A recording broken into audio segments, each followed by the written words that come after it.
contradiction here.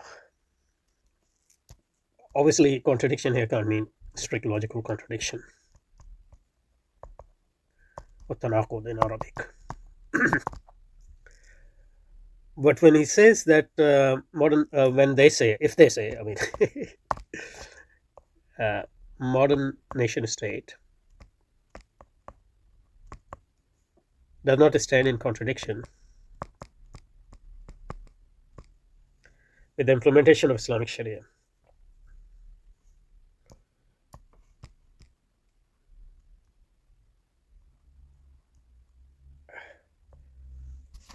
So we can accept that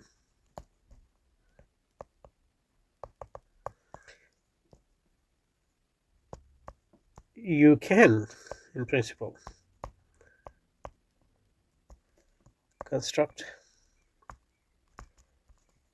an Islamic state, Islamic nation state.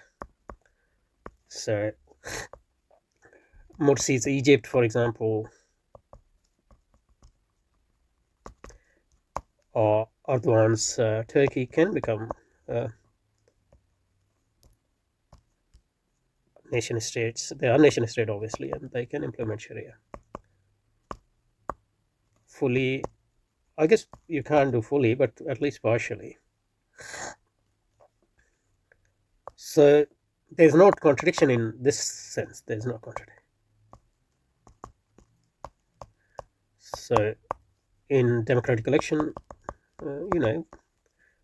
good people can be elected. Hamas was elected in Palestine election. Morsi was elected in Egypt. Erdogan is elected in Turkey. And it's possible in practice that you implement the law of God in that sort of state.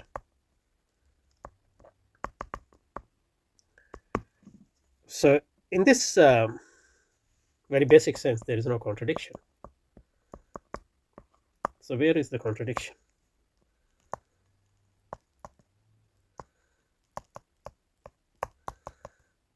Where's the contradiction? So where is that contradiction? So let's see. And obviously, we are not talking about contradiction in a strict logical sense, but contradiction in the sense that the spirit of the modern nation state and structure sort of goes against the spirit and structure of the Islamic law and etc. So one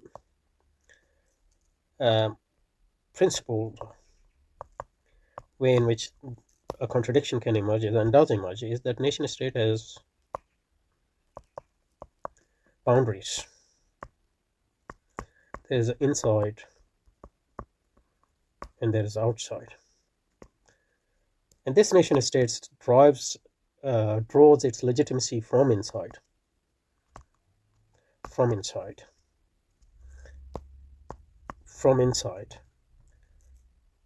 So it draws its legitimacy from inside and owes its basic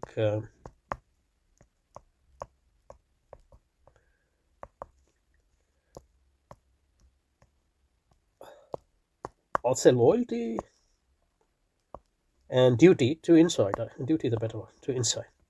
So whoever is outside, and I'm not talking about here principle, whoever is outside is in principle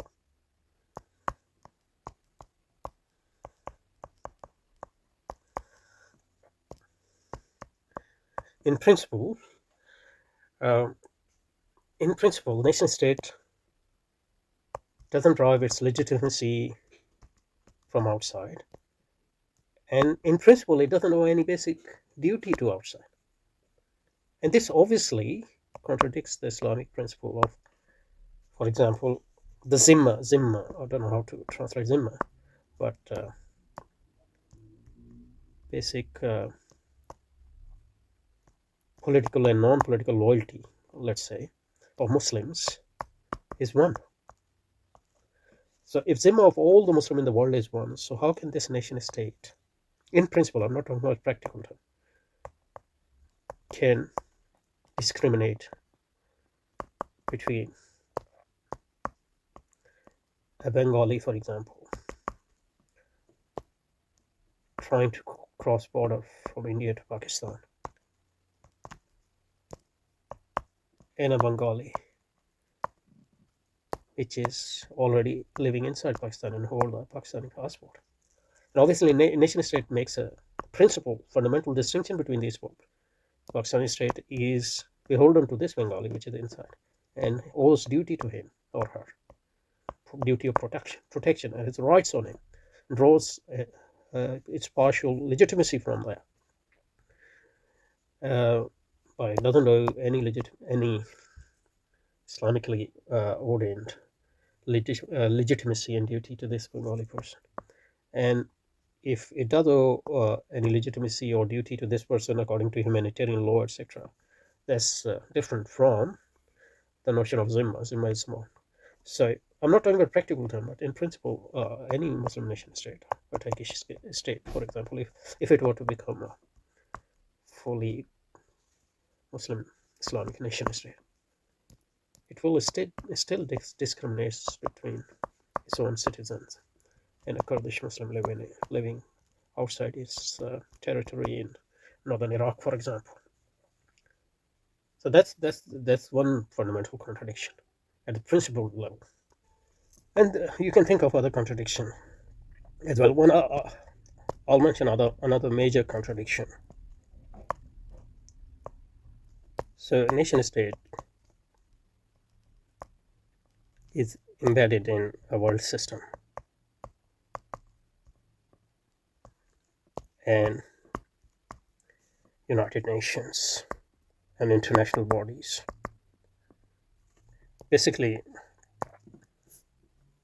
which sanction in a way imperialism, and through imperialism capitalism. So even if you are a Muslim nation state and you are implementing Sharia, you have to implement Sharia within international law and its boundaries, that is within the framework of imperialism and capitalism. And to the extent that you will try to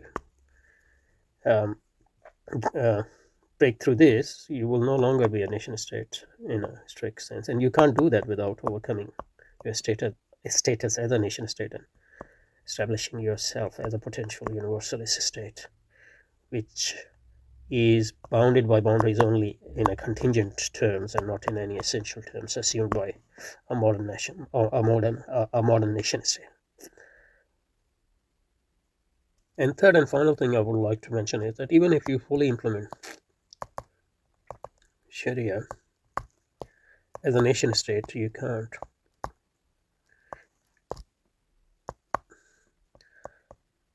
struggle for and implement Islamic civilization, because Sharia is just part of Islamic civilization, and dominance of Islamic civilization means that you need to